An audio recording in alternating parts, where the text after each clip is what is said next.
Good evening, everybody. Good evening, everyone, and thank you for being here. My name is Gabriela Basterra, and I'm the chair of the Department of Spanish and Portuguese.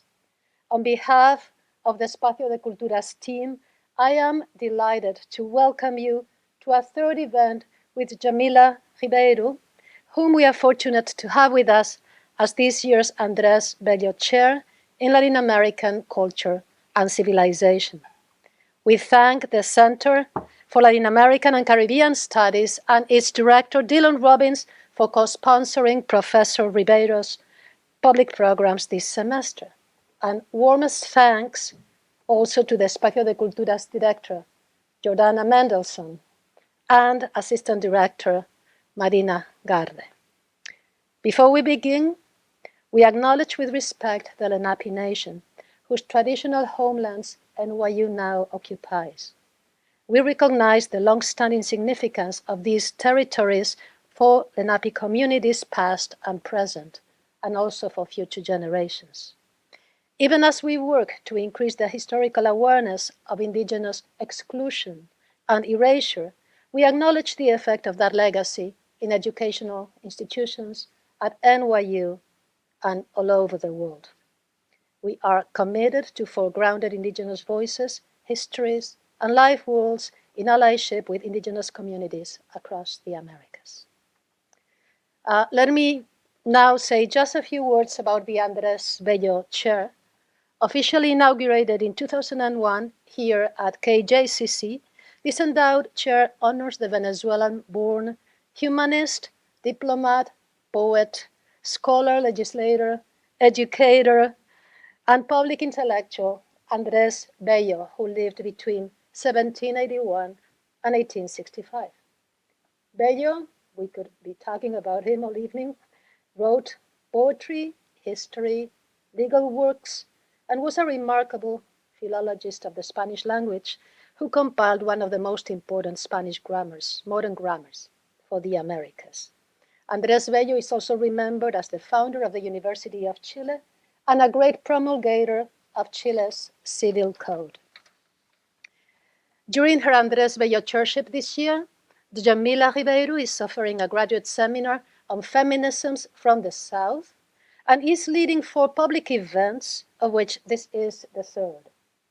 The fourth and final event will be a conversation with philosopher Nadia Yala Kisukidi, which will take place at the Maison Française on November 26th. And tonight's program is a special conversation between Professor Ribeiro and Professor Linda Alcoff about feminist epistemologies and the global South. Their conversation will be followed by a brief Q&A with the audience, and then by a reception in the atrium, to which you are all warmly invited.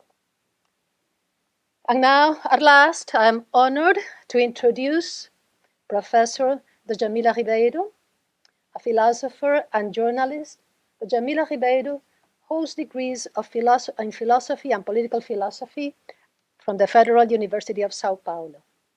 Her scholarly production includes the books Place of Speech, 2017, Who is Afraid of Black Feminism, 2018, The Short Anti-Racist Guide, 2019, which was awarded the 2020 Djibouti Prize in the Human Sciences category, and most recently, Letters to My Grandmother, 2021.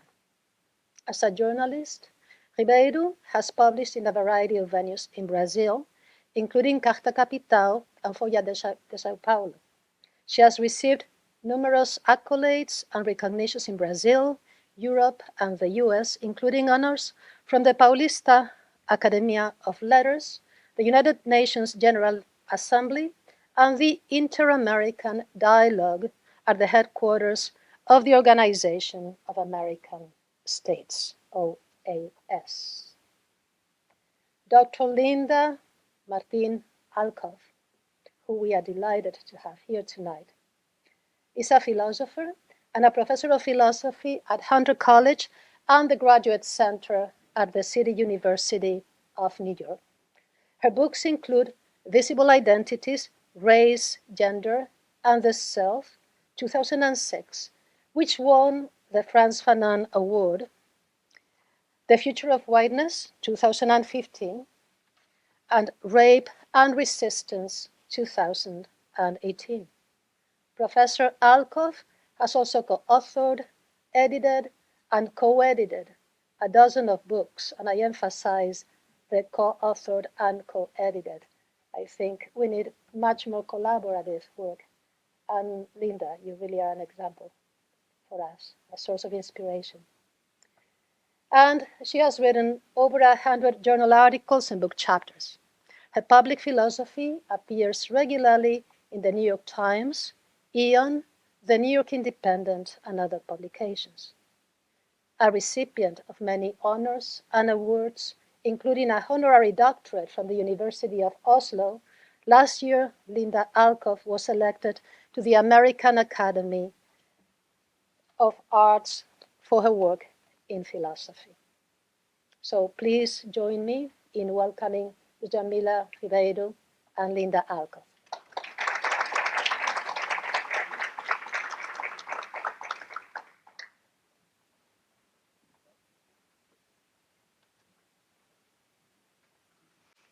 Thank you so much. Thank you for coming. Is this working? Okay. I'm delighted to be here to be in conversation with Djamila Ribeiro and all of you on these questions, where we stand. So I thought what I would do is I'm just going to explore a little bit some of the themes in the book Where We Stand and bring some of my own work into the conversation in regard to this. And then hopefully we will have enough time for more than just a little bit Q&A, because I hear you've read some stuff on extractivist epistemologies. That's one of my next books. So I would love to talk about that with you. So the book Where We Stand is focused on the concept of identity and its relation to knowledge and its relation to place. So it sort of starts with standpoint theory and then takes it in some new directions, and that's what I want to explore here. And I think a lot of the focus is, I'm going to say you, all right, so we can start the conversation.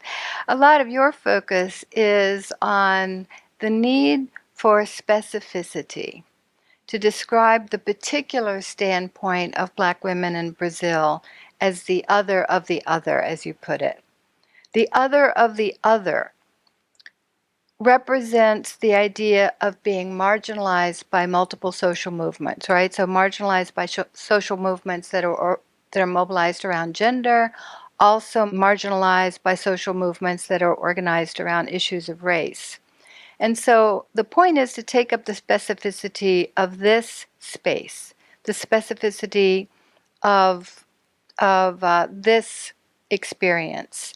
And by taking up this specificity of the other, the specificity of other spaces of speaking can come into view, making them more visible, less vague, less neutral looking, and so making it easier for us to test the universality of those claims.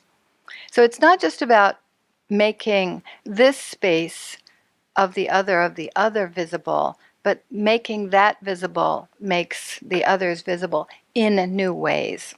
So tonight I want to take up this approach.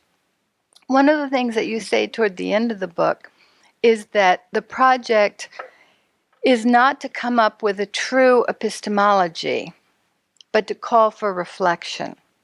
And I take this to mean that we're not aiming for a final absolute account of knowledge or a final absolute account of the correct knowing practices, but one that will be more self-reflective toward the goal of intervening in current problems, being ameliorative, trying to improve upon what has come before. So what we're aiming for is an epistemic approach to knowing, to knowledge, to identification of knowledge and knowing practices that will intervene and improve. So I want to start with what I take to be the general agenda of decolonial feminism, or one way to think about what is the broad agenda of decolonial feminism today. And I think it involves 3 tasks. The first task is critical, to critique concepts that still carry the legacy of colonial thinking. And the concepts that still carry the legacy of colonial thinking are very much in the global south, very much in Latin America and other parts of the world, as much as they are in this part of the world. So it's not that they're only in this part of the world. So this first task is a project of critique, and to look at sort of the coloniality of power, as Keanu and Mignolo talk about it, and to see what baggage we're carrying. Let us examine what baggage we're carrying and whether or not it's really useful for our purposes. The second task involves developing tools for collaborative communication across our differences. How do we engage, it's decolonial, in the decolonial feminist world, how do we engage each other in dialogic encounters under conditions that the real world conditions with the backdrop of colonialism? Ofelia Schutte, who's a Cubana feminist philosopher, has written some wonderful things on this. She talks about the difficulty of being able to be fully ourselves in these communicative spaces. So how can we craft communicative spaces of dialogue across differences in which we can all be fully ourselves, right? She talks about how Latinas have to sort of who are operating in the world of philosophy in particular in the United States have to sort of carve out part of ourselves to be legible and to be considered credible and valid. So this is a project of how do we speak with under conditions of inequality and sometimes legitimate mistrust. So it's a project of speaking with.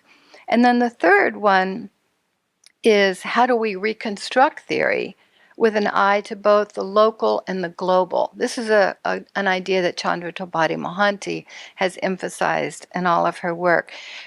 We need to contextualize local conditions within a larger framework, a relational transnational framework, because local conditions are always almost affected by transnational conditions.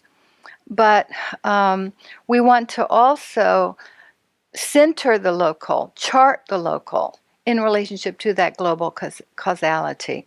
So this is the project of maintaining the centrality of the local, which is emphasized in this book within a global frame. How do we not lose the centrality of the local, but also maintain the capacity to see the relationship between local conditions and larger global ones?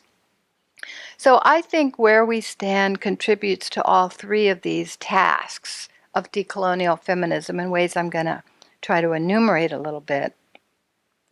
And I'm really glad that you started the book out talking about the years of experience you've had in the world of publishing, which is not an easy world to operate in.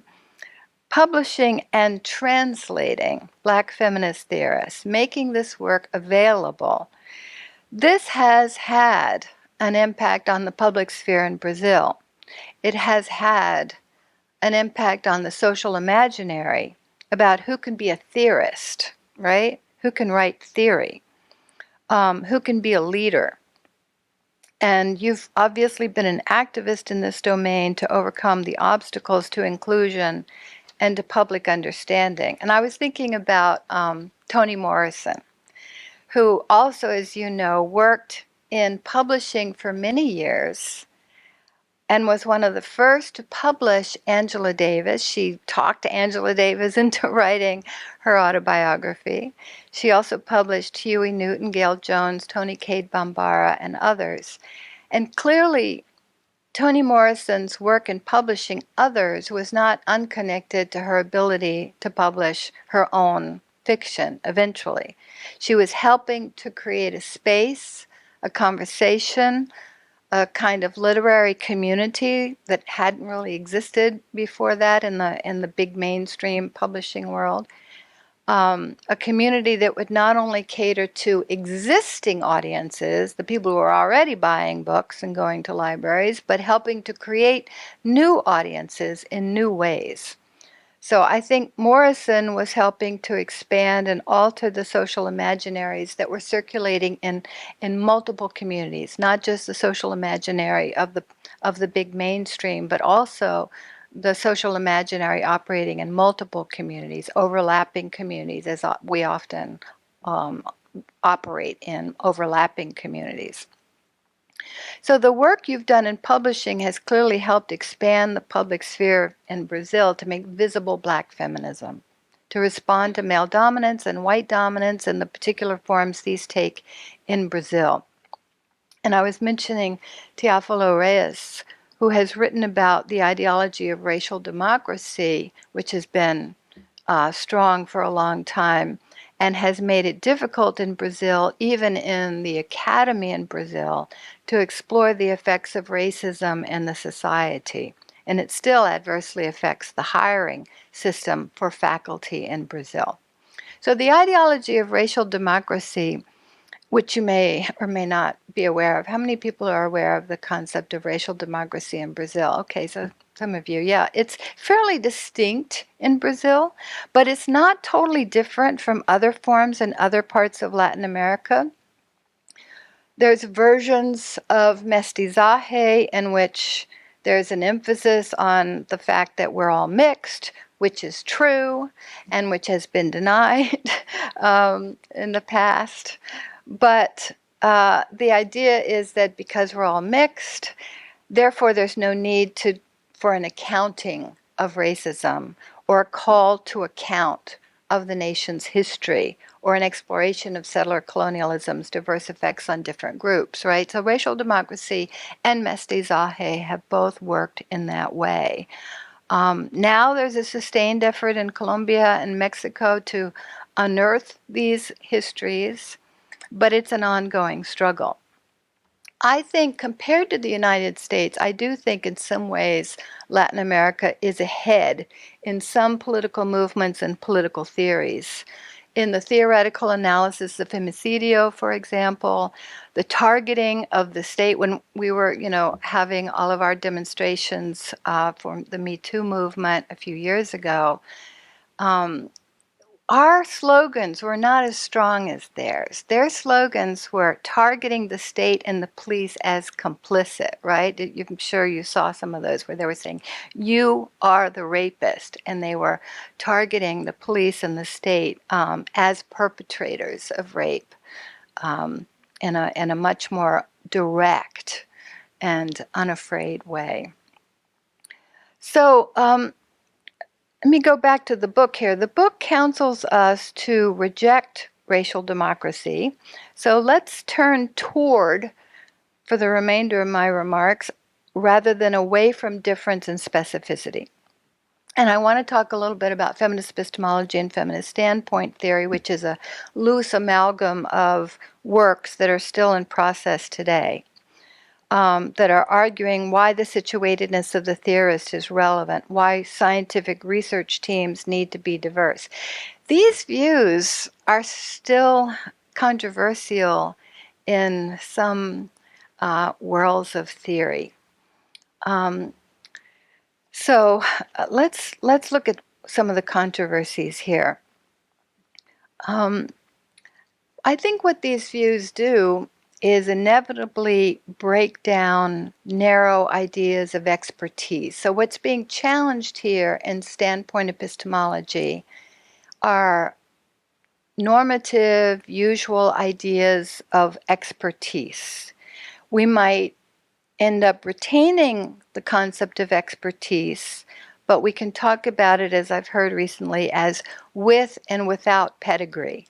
Right? So there's expertise that does not have letters after its name, and yet it is expertise. And there's expertise that does have letters after its name. So we're trying to expand it. Only since the 1940s, when academic scholarship began a very slow process of opening its doors, have a number of topics gained some scholarly investigation to change things. Like the gender gap in wages was not explored by economists until after the 1940s. There was no debate over why there was a difference, a gender gap in wages. It was assumed to be natural, or it was assumed to be legitimate prior to investigation. The racial gap in wages similarly was ignored. The epidemic of sexual violence and domestic violence that varies across communities rather than remains the same was generally ignored. There weren't theories explaining, and there wasn't empirical work and humanistic work looking at literature's role in promoting certain ideas.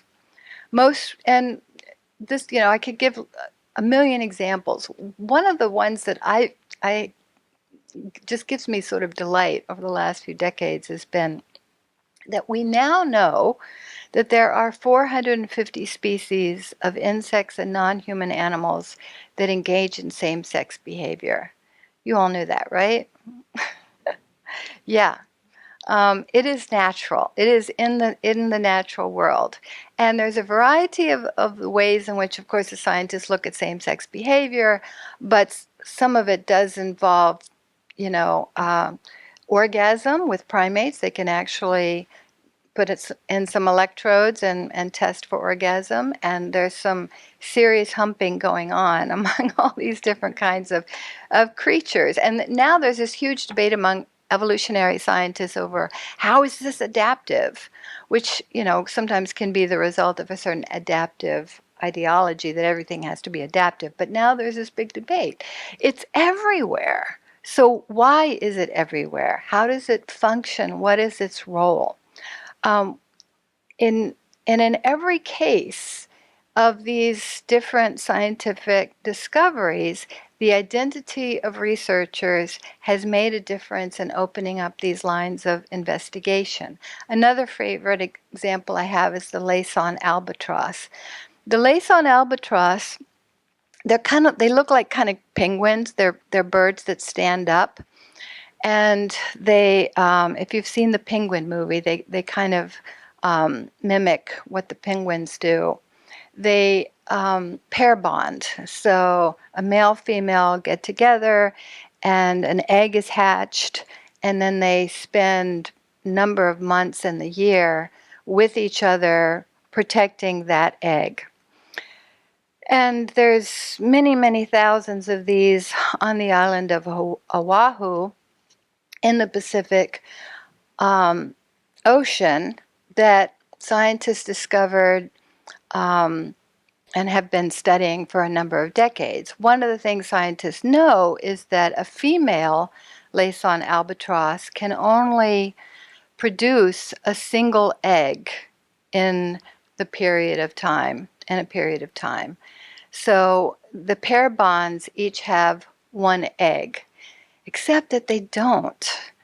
31% of the pair bonds in Oahu have been known since the 1940s, about a third, to have two eggs. So you have these pair bonds with two eggs. And male researchers for a number of decades thought, well, it must be the case that somebody died and they left their egg, and so they sort of adopted another egg. That's why we're finding all these pair bonds with two eggs. Until a female scientist in the 1990s were studying these albatrosses, and she asked the question, has anybody looked under the feathers?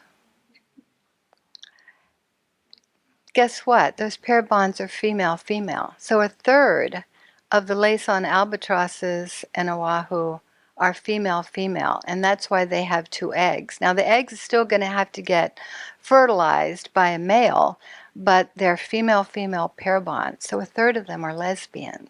albatrosses. That's, of course, an anthropomorphic term. But it's just fascinating to me, these, the fact that nobody had asked the question before. And after that, that's why we now know that there's, 450 plus, because people started looking for this behavior everywhere. So we have a huge amount of evidence that identity makes a difference. Another example is I'm sure you've heard about intergenerational wealth transfers. That was not being discussed until a couple of decades ago when great economists like William Darity started doing work on intergenerational wealth transfers. It was just kind of ignored by economists. So, identity makes a difference. This is Standpoint's theory's inversion thesis. The inversion thesis is that those considered least likely to be credible sometimes have epistemic advantages over others. So sometimes the marginalized have epistemic advantages. And this has been demonstrated in science. What are those advantages? The advantages are discerning patterns that may be less visible to others, generating hypotheses, like the possibility of female-female pair bond, identifying what is the relevant evidence for a given theory, also assessing what is the sufficiency of the evidence. All of our heart disease medicine was produced by these studies in a small town outside of Boston that was based only on white men. So this was heart medicine that was distributed to every kind of group based on one particular group, and that was considered sufficient evidence. So the determination of relevant evidence and sufficient evidence is also affected by diverse research teams. Also, of course, new lines of investigation that might be promoted, and distance from things that everybody else takes for granted, right?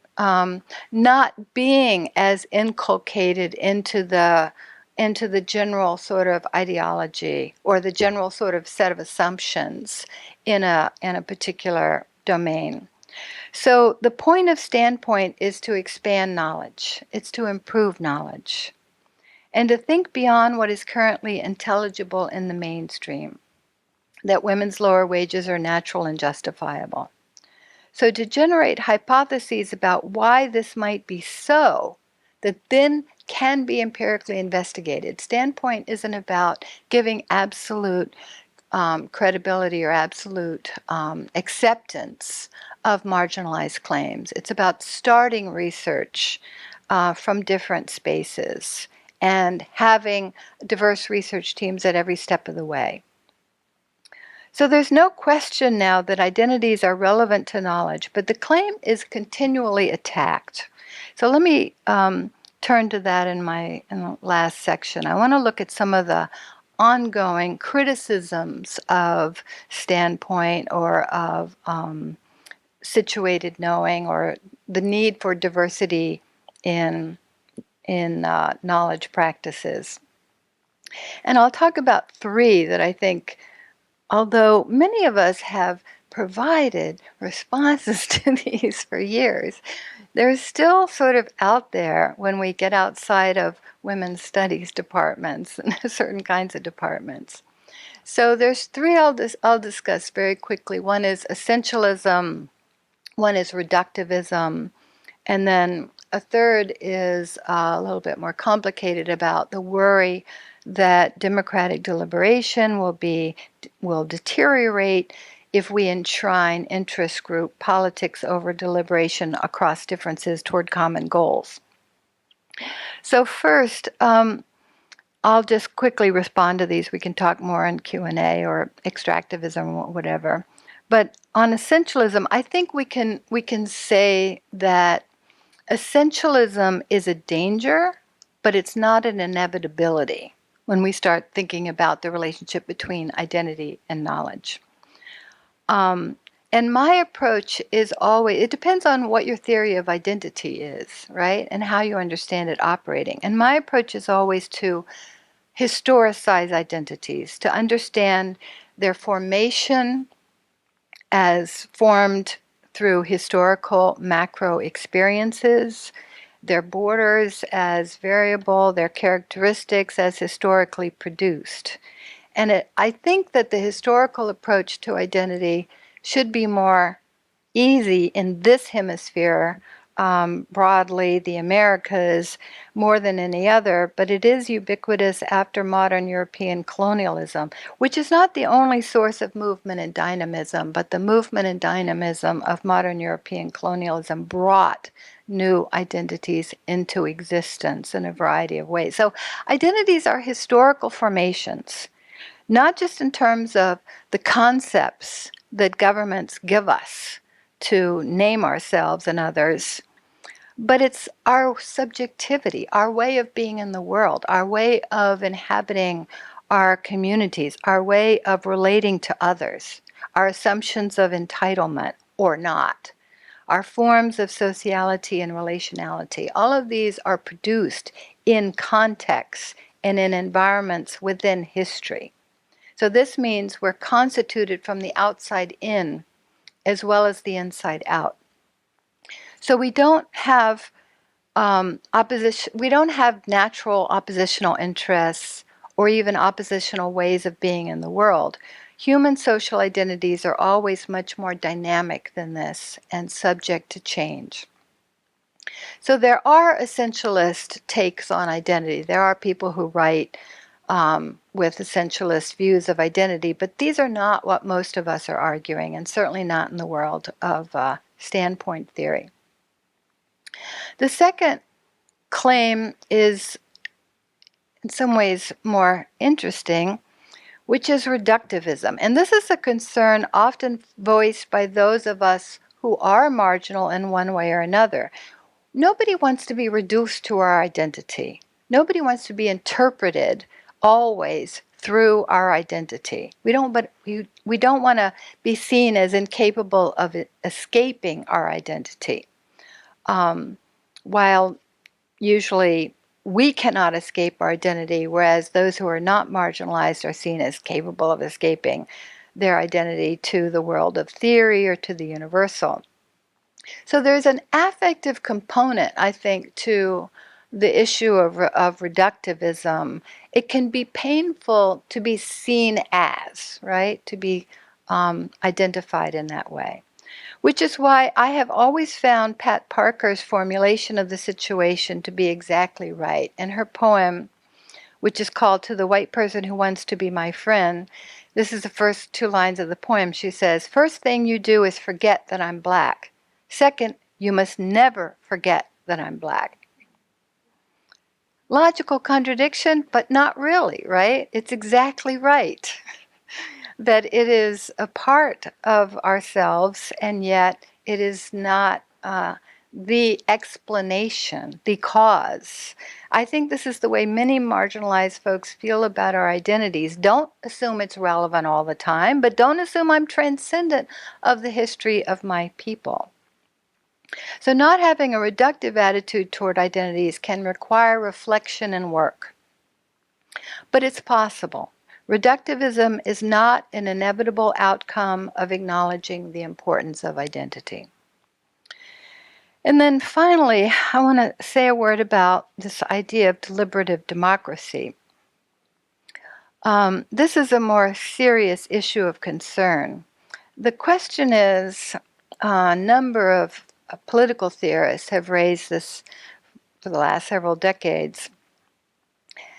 Their worry is that the insistence on identity will be a problem for pluralism.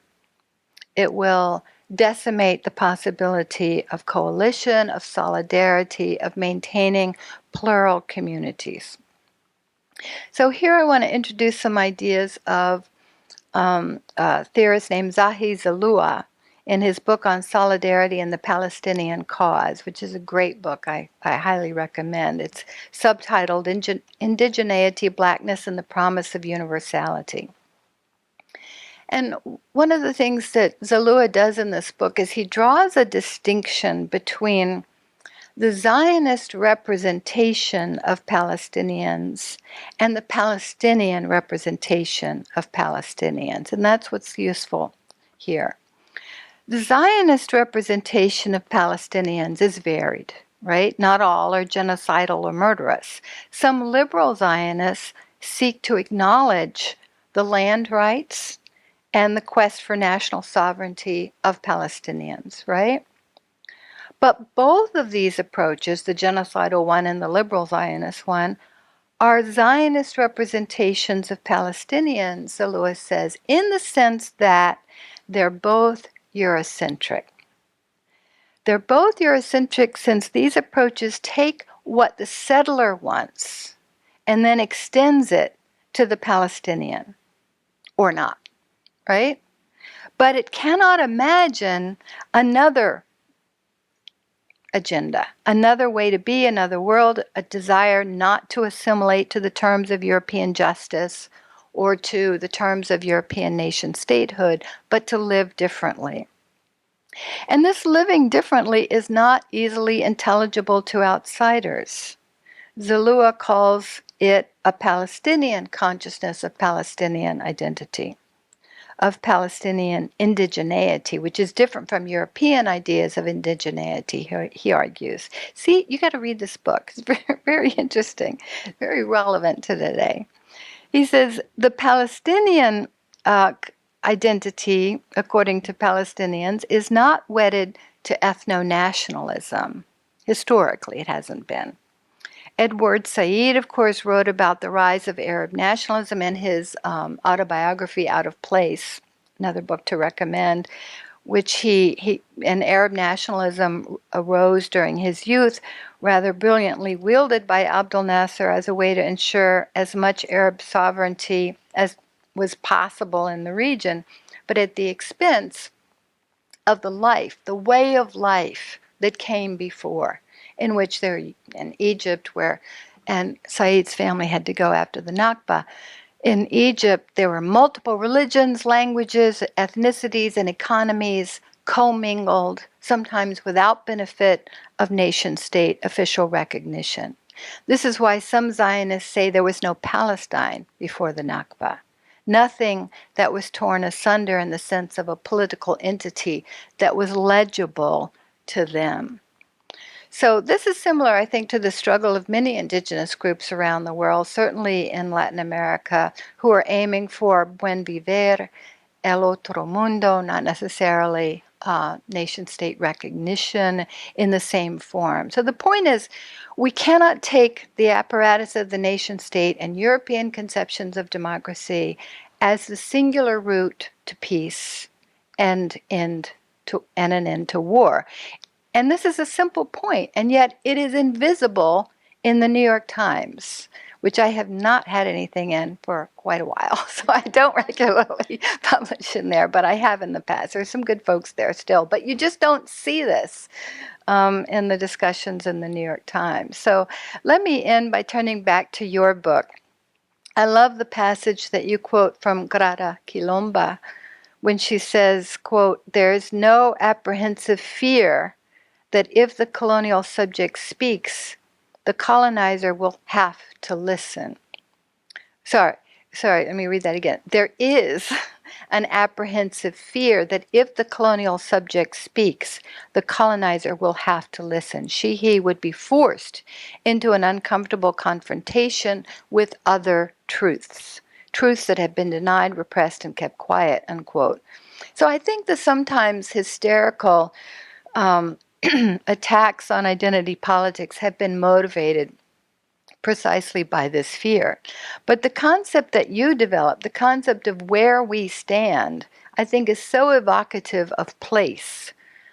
And that's an element that's too often left out of the trinity of race, class, and gender, which has been the dominant sort of themes, even in feminist philosophy a lot of times. I found that in the United States, it's been mostly Chicana feminists like Anzaldúa, Laura Perez, Paula Moya, Sheila Sandoval, and others who early on insisted on the national, the geographical, the territorial location alongside race, class, and gender, and is co-constituting, right, race, class, and gender, co-constituting our identities and our histories and our possibilities. And I also love the quote that you give us from Marcia Franz Amaral, who describes speaking place as, quote, a theoretical methodological instrument that creates an explanatory environment. Isn't that a great passage, page 44? Creates an explanatory environment. So there's she talks about there being a speaking place of reference journals, which is different from the speaking place of larger public media. So we can think about speaking place, not only in relationship to bodies and embodied identities, but also to the place where we're reading it, the books, the journals, the sources of social media that also are speaking places with a full identity that affects our interpretations and our judgment. And I think this is the idea of how context affects reception. But I want to invite you to say more on this in our discussion. So thank you very much.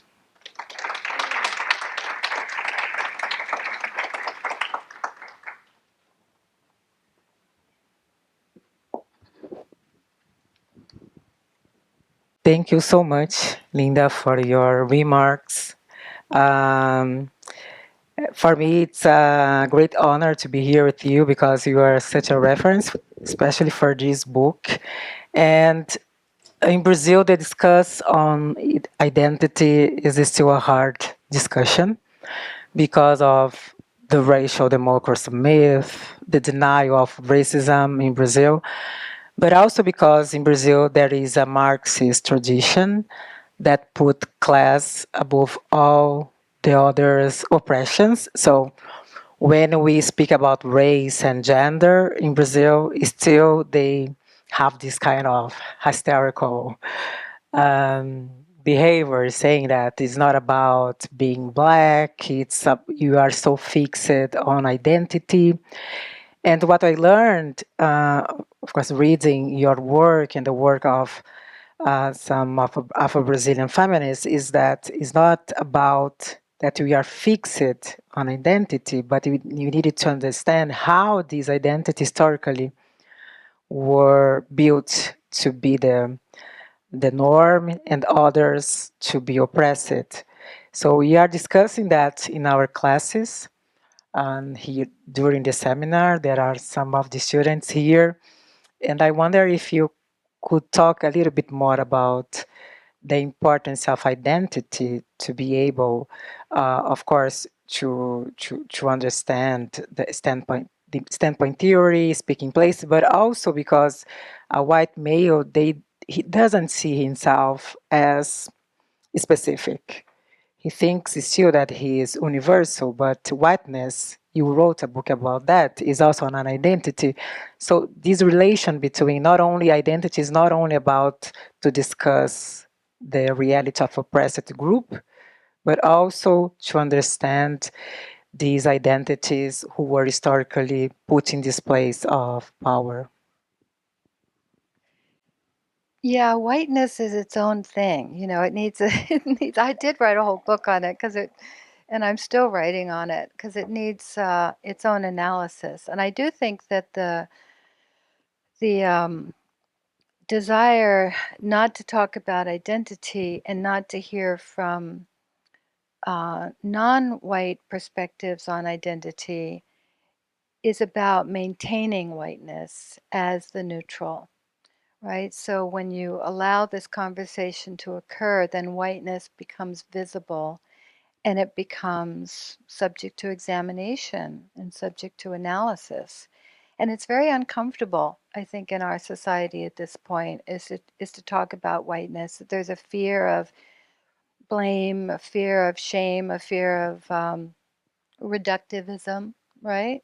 Which is understandable. Nobody wants to be reduced to a certain but there's an attempt to sort of mitigate it, and you can bring out class sometimes as a way to put whiteness down. So you can like try to talk about anything else, any other form of identity rather than whiteness because it's so uncomfortable. And I think we have to find ways to make it possible to talk about without coming to blows, right? And doing some theoretical and political work.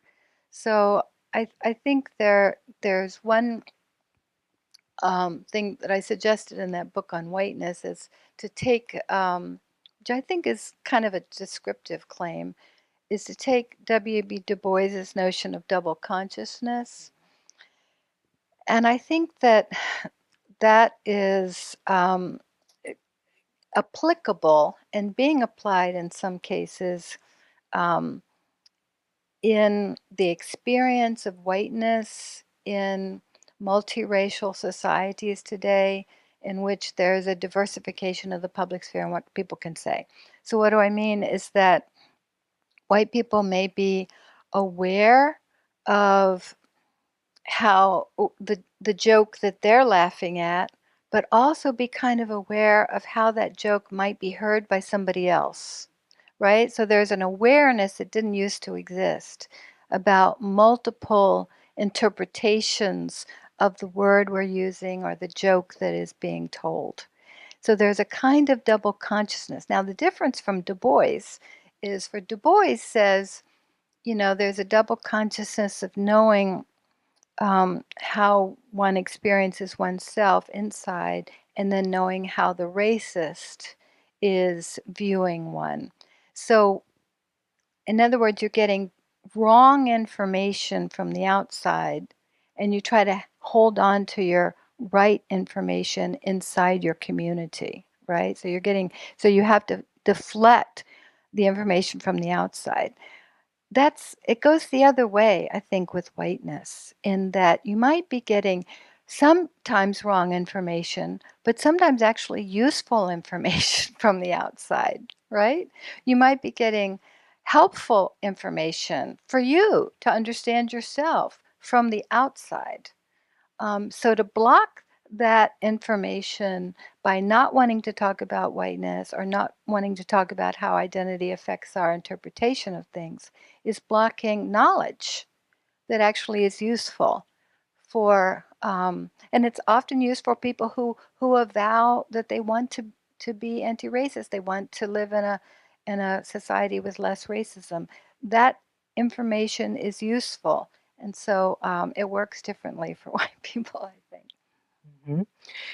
And about the epistemology of ignorance that you quote from Charles Mills, and this insistence of white people to not be in contact with these uncomfortable truths or these truths who can bring you discomfort. Can you talk a little bit about that, this epistemology of ignorance?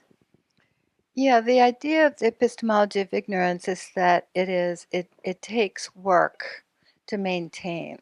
So it's not an absence of knowledge, it's actually an effort to maintain a certain point of view and a certain non-knowledge.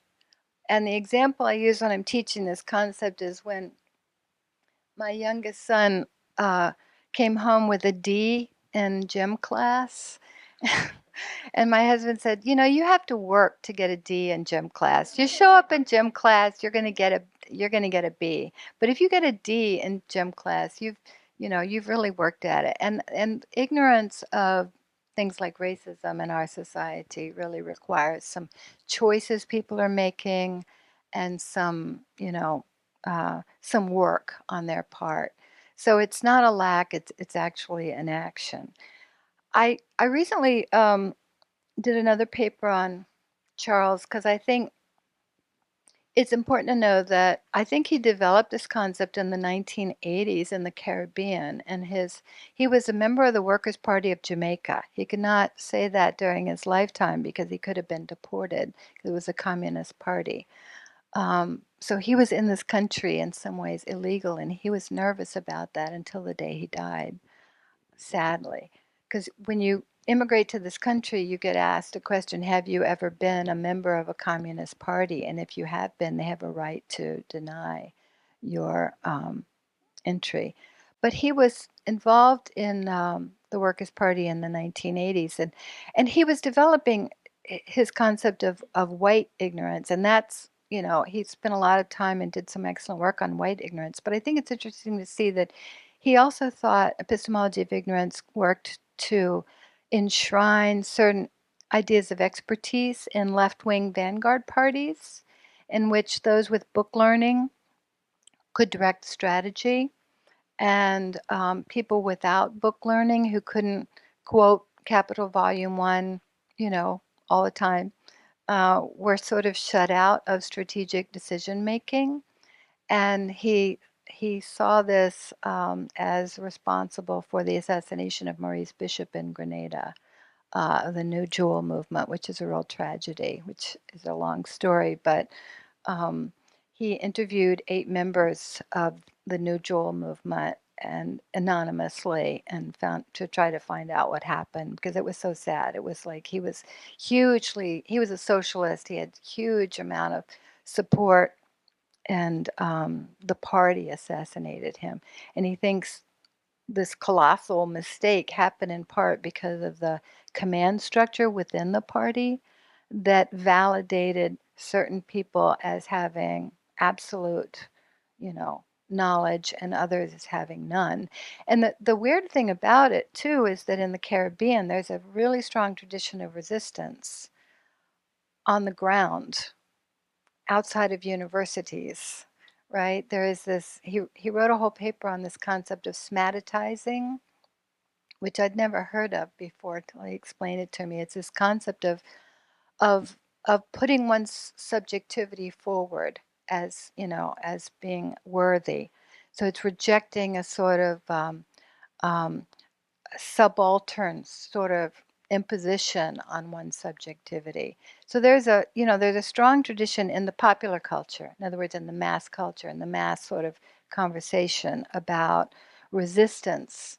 And it's complex, it's multi-layered, it's not just material, it's subjective. It's part of the culture in Jamaica and the English-speaking Caribbean, as well as others, that there's a lot of expertise there, in other words. Well, we are studying about Professor Linda Alcoff during our seminars. Any students wants to ask a question to Professor Linda? Oh, don't be shy. During the seminar, you're so passionate in our debates. And today, specifically today, we studied about the concept of epistemic extractivism. So, anyone? Oh, please don't let me down.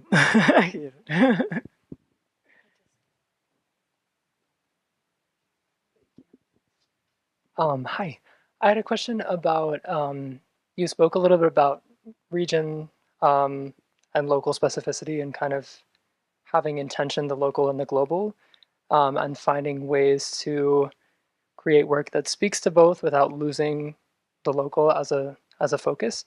So I'm curious, like thinking about working in the U.S. Academy as like a very extractive machine, kind of as a place that kind of makes a lot of capital in that way. Um, how how can you approach working from a distance if you're thinking about working in a Latin American studies department or a cultural studies department that's thinking across these national borders? How does that work in terms of feminist epistemologies, but also in terms of how you're thinking about extractivism? Yes, we were talking about our institutions before. Maybe Djamila can help contribute to this, because I mean, all of our institutions, and CUNY is very different than NYU in ways that I really appreciate. But although I have no research grant or anything like that, but anyway, all of our institutions are very large and imperfect. And so that my husband works in a labor union, and it's a great labor union. It's very strong, and it is very imperfect, right? So but there is a worth to working inside these institutions. You have to sort of see how much you can put up with, right? But you have access to beyond the choir, right? You have access to people beyond the choir. You have access to some resources with which you can do critical analysis and radical analysis. And you have the ability to create communities, intellectual communities, which can really, I mean, when I started out in philosophy, all of us who were doing Latin American philosophy could have dinner together at one table. It's only about maybe 3 times that now. It's a really small community, but 3 times that is a real, it's great. We actually can have conferences together now. There's 15 of us. So I think the ability to create new intellectual communities that did not exist before, as there are now developing around a variety of issues, really improves your ability to work as an individual, because you can do much more when you're working with others and in getting criticized and debated with others who at least understand your founding concepts and have the same canon of work that you're familiar with. So it's worth maintaining, our work. And I do give credit to the leadership of our institutions most of the time who try to, often I think their job is to protect us so that we can continue to do the radical work that we're doing. But so I think, there's a lot of criticism of purity politics, and I guess I'm one of those. I think the left has to give up on the idea of a perfect institution. But in Latin America, there are wonderful examples of working class institutions in Bolivia, in Ecuador, in Argentina. They'll often arise, and then they don't always last. But that period in which they did exist gives examples, and people are writing about those examples. They're in Venezuela, they're in Mexico also, to create a different kind of space. And even those are not going to be perfect, but to create a very different kind of space for learning and developing knowledge. Can you speak to your experience? Yeah. Oh, yes. Well, in Brazil, it's different because actually in Brazil there are public universities. The concept of public is different. So I've studied at Federal University of São Paulo, which is a public university. So it means that you don't pay to study, like here in the United States. So when we study in public universities, we have more possibilities to create intellectual communities because, as it's public, we can demand to be part of some, groups. You can organize events inside the university. It's possible to create more this kind of community. So to be able to survive when I was studying philosophy in a very Eurocentric academia, it was only possible because of the sense of community that we built in the university. People who wanted to study feminist theory or Black studies, and we did that actually during the time that we were there in the university, but it was not easy. I think it's very important to highlight how it can be so hostile to be in this kind of environment when professors say something like, why there is no such thing as African philosophy. You want to study something that does not exist. So you are in Brazil, in the most black diaspora of the world, and you have to listen these kind of things. But I think that a way to be able to resist is to try to create this kind of intellectual communities. And also, in my experience, when I left the university, to be able to connect to people. So I decided to start an editorial project in Brazil to publish Black people from different regions of Brazil, because Brazil is a huge country, and also people with different perspectives, because sometimes we are so concerned about that everyone has to think in the same way. And in Brazil, it's not different. People fight all the time, even though they are in the same area. And and I actually, for me, I publish people that I don't agree with, because I think it's important. It's not about me. It's not about what I think. It's about to be able to promote diversity of thinking. And I managed to do that in Brazil. Until today, we publish 27 books written by Black authors. And you have access to this work. In our last event, Selma Dealdina was here, a Quilombola woman, with Alessandra Devulski, who is a PhD that talked about colorism. So I think you have to be able to create this kind of network, but beyond the territory, because as a Brazilian woman who speaks Brazilian Portuguese, we know how difficult it can be to get a translation into English or other languages. So how it's important also to confront the politics of translations that are still colonial politics, and to be able to build a transnational alliance between us, because where we stand is also about geography, the place we come from.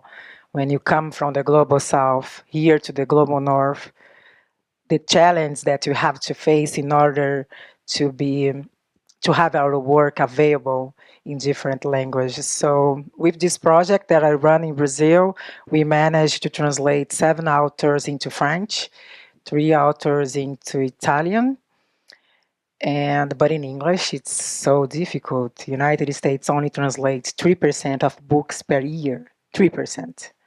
So here in the US, the knowledge, people, it's so centered about themselves. And it's another challenge for me as a woman who comes from the global south, because the work of the authors that I'm teaching, the seminar, were not translated. The work of Lélia Gonzalez, Luisa Bairros, Sueli Carneiro. So to think beyond the territory, I hope that we can build more this kind of transnational alliance between feminists from the global south and the global north. Yeah, I think there was a long time view in Latin America that philosophy in Latin America was derivative. That you really didn't need to study philosophy in Latin America because it was derivative of what was going on here. And so all you really needed to study what was going on here or in the English-speaking world, because that was at the cutting edge, and then eventually would trickle down to Latin America. And we got rid of our language requirements. I tried to have Spanish accepted for my PhD in philosophy, and they said no. And my advisor was a Cubano guy, but it was Greek, Latin, German, or French were the only languages. And then we eliminated the language requirement entirely, which is, I think, a sad thing to have happen. And I remember I was in a department meeting arguing to maintain the language requirement, and one of my colleagues, who is a very, very famous guy who makes huge amounts of money in philosophy, which is rare, but he said, I don't know anything but English, and it's never hurt my philosophy. And I said, but how can you know? You can't possibly know this if you haven't had access to philosophy outside of English. Total idiocy. Anyone else? Okay, question?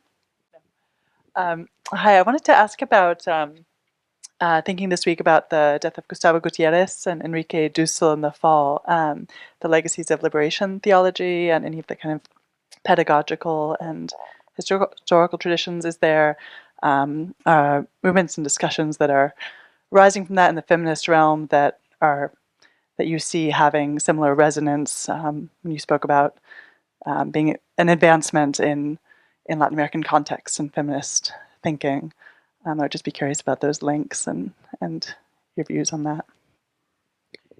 Yeah, because that's a tradition that really is not derivative, right, of here. It really started, theology of liberation started in Colombia, in Latin America, and other parts. And then what Dussel did, who was a philosopher that I knew very well, and I've worked a lot to try to bring his work out and, write papers in English to sort of bring out his ideas. What he did was he wanted to take theology of liberation, put it on secular grounds, so that you wouldn't require a commitment to Christianity or to any particular theology, and you could develop a secular argument for preference for the poor, for example, entirely without depending on a particular religion. So he wrote 40 books on this topic. He did 5 volumes on Marx. He developed new interpretations of Marx, like this concept of living labor and the concept of analectics that is so important.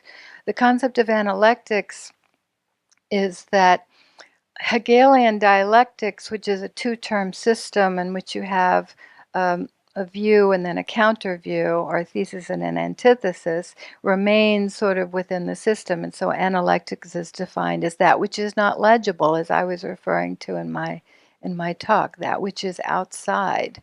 That which is outside exists. It exists in New York. It certainly exists throughout Latin America. And but it is not legible, or it's covered over in certain kinds of ways. So Dussel's work is just without comparison to anything here. It's controversial. A long time ago, he said some stupid things, in regard to abortion. He changed his view. He corrected his view, I should say. But he's just not replicable in any philosophical traditions here. His work is only now getting translated and more widely read. So it's just taken way too long. And Gutierrez as well. Another person who's getting translated now is Santiago Castro Gomez. Has anybody heard of him? You got to read Santiago Castro Gomez. He's a Colombian philosopher who's written about 5 books. One of his most recent books is about whiteness. It's called 0 Point Hubris, and it's about the history of the formation of whiteness in Latin America, which is different. It took different a route, but he traces it out through the 1700s and the history of colonialism in very interesting ways, and talks about the difficulties there of talking about whiteness, which are in some ways different from the difficulties we have here of talking about whiteness, to bring it out and to make it a fit subject for critical analysis and understanding. So you could talk a little bit about this concept of epistemological extractivism, and you cite the work of Vandana Shiva. We watch a little bit her documentary in the class, and the concept of biopiracy, and how it's connected with this colonial roots that continue, new forms of new colonialism. biopiracy, and also the epistemic violence. Yeah, I think Vandana Shiva's work is very important. It's become a huge academic industry to look at different examples of biopiracy. It is the control of information about processes often, so that you saw it with vaccine production. Many millions of people around the world probably died because of the control over the recipe for vaccines that were maintained in only certain locations and not shared because they were under private ownership. It's, it's abominable, and it's not called out as what it is. So I think the biopiracy stuff is quite interesting. There's a lot of movements, social movements in Latin America and in other parts of the world that take different positions on how to thwart it. And it's a big debate. But what I think is one thing that's interesting about it is that there actually are some counterexamples. So that paper is the germ of a book that I'm writing. I've got a big chapter on museums. Museums are a great example of extraction, and a lot of debate going on today, and biological knowledge. What Vandana Shiva shows, and what I think we can also get from the museum example, is that the claim that this is the way to protect knowledge is a lie. It's not protecting knowledge. It's stopping knowledge. It's stopping the development of knowledge. In some cases, it's promoting or circulating claims that are not true in the little wall plaques next to the museum when they tell you what this is really about and what the meaning of it is, and what the purpose of it was for the people whose artifact it was and stuff like that. It's actually not true in some cases because there hasn't been collaboration with the people that produce those artifacts or that use those artifacts. And so without collaboration, you don't have knowledge, right? So the attempt to control, to narrow expertise, to control what can be said and who can determine and who can judge and who can interpret has reduced the knowledge of the world, the knowledge of the West. So I think we can argue. We can argue on all kinds of grounds, but I'm just making the epistemic argument, that we can argue on epistemic grounds that these practices and methods are wrong. The good part of the story is that in the world of ethnobotany, there are a number of scientific communities that realize that collaboration is necessary and collaboration needs to be worked on and developed. So there are some positive practices, and I'm wanting to draw out some of the alternative epistemic practices and knowing practices from these positive examples. And that is the way I think we can produce some alternative methods of defining expertise, of identifying knowledge, of maintaining relationships, because you need to maintain the relationships over time. You can't just have a quick relationship with a group, grab their pharmacological knowledge, and then go off. A lot of the pharmacological stuff, anybody here use kava? Kava is an anti-anxiety drug that's very expensive. You can buy in natural food stores. But kava, in its original usage, I learned this from when I was teaching decolonial theory in Australia. In the Pacific, it's embedded within a whole community ritual. So it's not just taking a pill. It's about a certain practice of steps that are taken and encounters, and this whole thing. But that is left out because the pharmacological companies are not interested in that, right? They just want what can be commodifiable. So you're getting a little bit of knowledge, and it may not even have the effects that are claimed because you take it out of the context and it doesn't necessarily have the effect. So clearly, you can make these kinds of arguments just on the grounds of knowledge alone, that we're all screwed up, and we need to develop this methods of collaborative epistemic practice.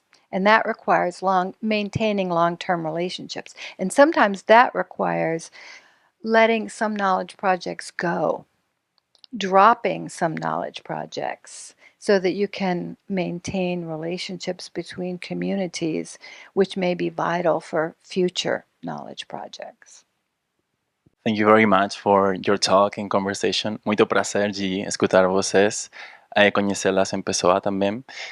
I was very impressed by the discussion with the pair identity and difference, and how this has been changed throughout the last decade, especially with certain social movements that have revitalized the figure of the multitude, which was theorized with the pair singularity and commonality, lacking any transversal approach to race, gender, and now being precisely race and gender the mobilizers of social movements in both the global south, but also in the south of the global north. In the case of Southern Europe, for instance, now having social movements led by migrants as political subjects reclaiming citizenship.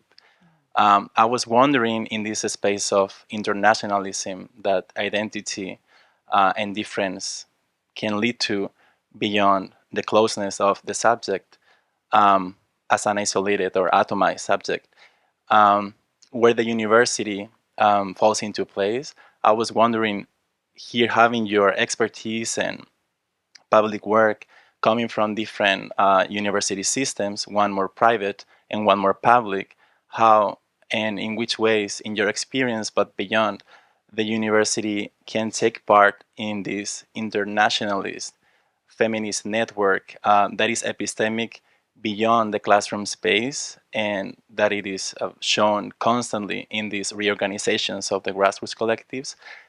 And connecting it to affect, there's this text that I find super inspiring always when thinking about whiteness in academia and feminism by Elizabeth Spellman and Maria Lugones. And Maria Lugones saying, the only sensical motive that I think I have to collaborate with you as a white woman in academia is that we are friends. So how is friendship or feminist friendship informing your work and epistemic work as a militant work of friendship? Thank you. It's a lot of questions there. Sorry. Yeah, I love that essay too. Have We Got a Theory for You is what it's called. If anybody hasn't read it yet, you should read it.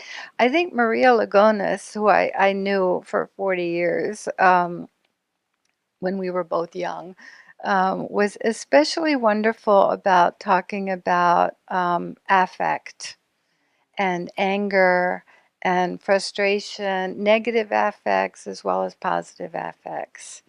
Because I think we're often like scared to do that and hesitant to do it. But she was really theorizing it.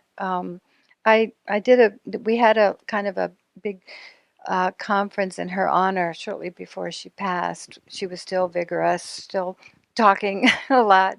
And I looked at her work again and found it very interesting. She was sometimes seen as somebody who wasn't friendly, across differences of race, ethnicity, because she was kind of fierce.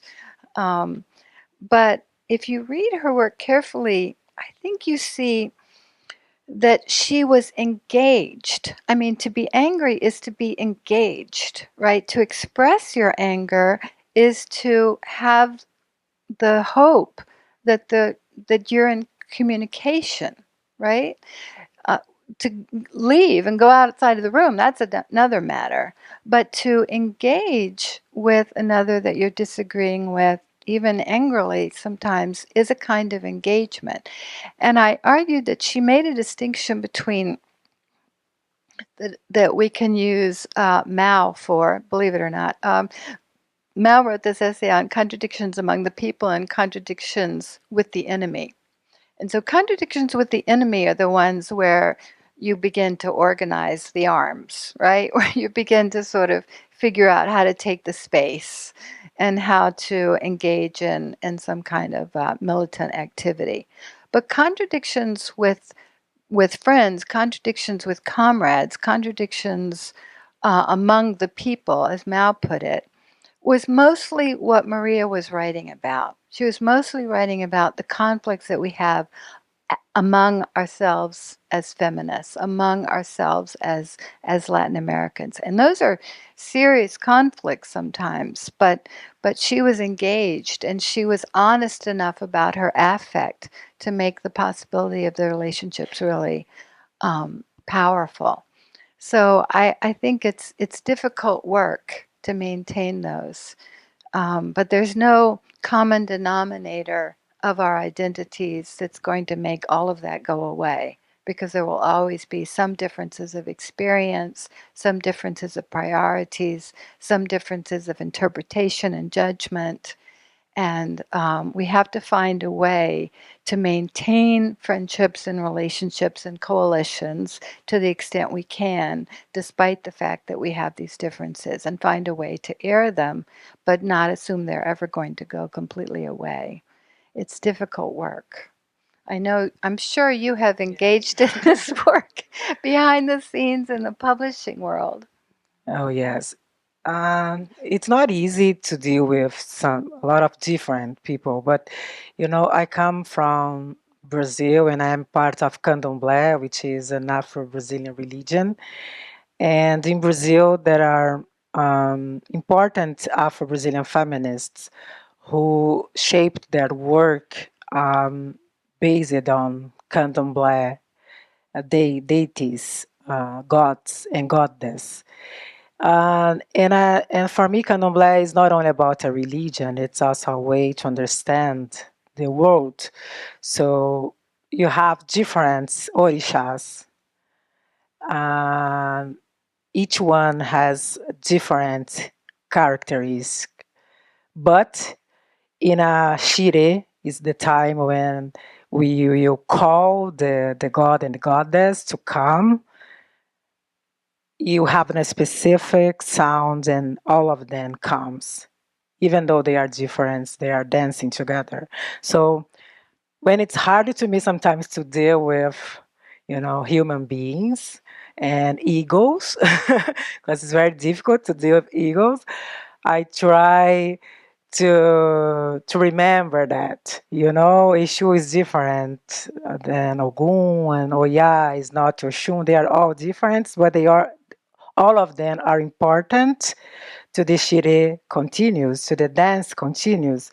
So that's the way I shape the view of my work, trying to accept the difference and also to be affected by this difference without treating these people as enemies. And I think that's our challenge today, not to treat people who disagree from us as an enemy, especially now in this moment of social media, that people are canceling everybody all the time because, you said this and you said that.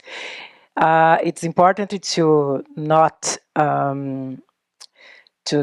put ourselves in this kind of dispute, because for me it's so colonial, this kind of dispute, this kind of fights, not to recognize the humanity of the other.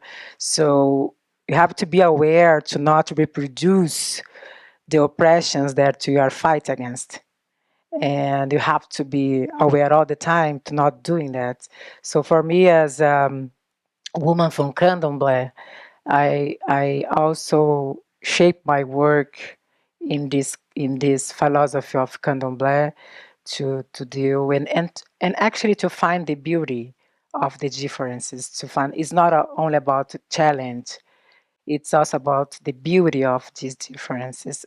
But it's not an easy task. It's an ongoing process. I am a human being. Sometimes I want to, I'm going to, to give up. It's difficult. And then you take a long breath and understand the project. And it's an ongoing process. And I think that each one have to find the way that suit better for each one. Thank you so much for giving me the opportunity to ask the question. Actually, I'm a little hesitant to ask but I was inspired by hearing what you said about the diversity. And I'm a student at Columbia University, and a second master is doing comparative education. I recently read an article you actually co-wrote with Professor Regina.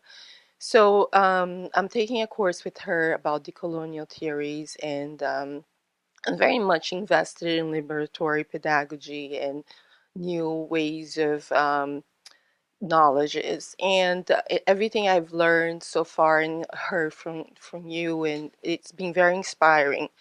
But I have been grappling with being an Asian woman, and my parents have come from China. They fled the communism. They went to Taiwan, and they end up in Brazil, and then I end up coming here. So I feel like I do carry a lot of different ethnicities, cultures, and my mom also grew up in Japan, even though she was of Chinese descendants. So there's a lot of tension and conflicts, and I feel like I identify a lot with border thinking. And we talk a lot about global south epistemologies. We were talking about the need for more. And I know global south is very broad, it's not supposed to be a geographic location. We also talk about Western centric ideas, we talk about global north, but I rarely hear any knowledge that comes from Eastern parts of the world, which is huge, major. I mean, we've been talking about just Buddhist knowledge alone, the Dalai Lama, the Tibetan monks, that thousands of millennial knowledge has been destroyed through the communist government. So when we talk about decolonizing and also coloniality, and there's a shift in power, I feel also economically, a lot of power since the hegemony of the West. It slowly feels they're shifting to the East. But I have not heard much about Eastern knowledge or the impacts of what happened, imperialism in that region of the globe that continues to affect and also dictates. I feel that the conversation rests a lot in colonialism, which is very valid, but it wasn't in, but that phenomenon, it wasn't within the last 500 years, but there was also experienced very differently in the East. And why is that conversation not being part of the discussion? I feel like it's lacking. And why, and what could we do to incorporate a little bit more? I'm working with a student now in our public humanities program at Hunter that is looking at the monuments men. You know what the monuments men are? It was an effort to reclaim the stolen art that the Nazis stole and return it to people who it was stolen from. There was a similar effort to get the art that the Japanese stole from China, and it's been much less successful but there is an Asian monuments man going on. So she's writing her whole thesis on that. There's a small community in philosophy. David Kim has written some really wonderful work on Du Bois, applying it to South Korea and making links. Because, Du Bois wrote that book. What was the name of it? The one with the Dark Princess, where he it's a fictional account where he imagines a relationship between Africa and Asia as kind of symbolic representation. And so David Kim takes this up, and then Emily Lee is another philosopher from South Korea also, who's doing some very interesting work. Brenda Dalmia is another feminist epistemologist. She's my best friend from grad school, and I use her work all the time. I used it in the extractivist work, but she's from India, and she knows like the whole Nyaya epistemology tradition, the whole Indian philosophy tradition, and she knows the whole Western epistemology tradition. But she has a book called Caring to Know, which develops an epistemology based on the Mahabharata. a feminist epistemology based on the Mahabharata, which is really fascinating. So the work is slowly, emerging in the English-speaking world. That's the only thing I have access to. We continue to have the problem of translation. We continue to have the problem of even the work that is in English isn't circulated. Like Vrenda's work is brilliant work, and it's not widely known even in the feminist epistemology communities. So there's obviously a long way to go. It's a very different history of colonialism in those parts of the world. It needs a lot of specificity that's going to be different from the Americas. I read Viet Nguyen all the time because he's kind of brilliant. Man of Two Faces. I don't know if you've read that. Giving an account of and I think he has a complex account of Vietnamese communism that you might appreciate in Man of Two Faces. Thank you so much, Linda, for your inspiring talk. I really enjoyed that. But Luisa is telling me that you have to end. You are going to have a reception there. And again, thank you so much for coming to be here with us.